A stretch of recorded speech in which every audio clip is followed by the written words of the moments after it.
আলহামদুলিল্লাহ রব্বিল আলামিন ওয়াসসালাতু ওয়াসসালামু আলা রাসূলিহিল কারীম আম্মা বাদ আউযু বিল্লাহি মিনাশ শাইতানির রাজীম বিসমিল্লাহির রহমানির রহিম।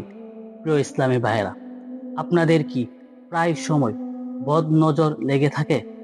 তবে হতে পারে আপনার মাঝে এরকম কোনো বিশেষ গুণ রয়েছে, যেমন আপনি হয়তো অনেক সম্পদশীল বা আপনার অন্য কোনো বিশেষ বৈশিষ্ট্য রয়েছে, যার কারণে আপনার উপরে মানুষের বদ নজর পড়ে থাকে।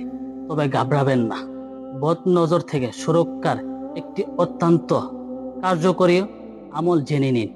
আমলটি করার নিয়ম হচ্ছে প্রতিদিন আয়নার দিকে তাকিয়ে, অর্থাৎ আয়নায় নিজের চেহারার দিকে লক্ষ্য করে 11 বার এই দোয়াটি পাঠ করুন। বিসমিল্লাহি মাশা আল্লাহু লা কুওয়াতা ইল্লা বিল্লাহ।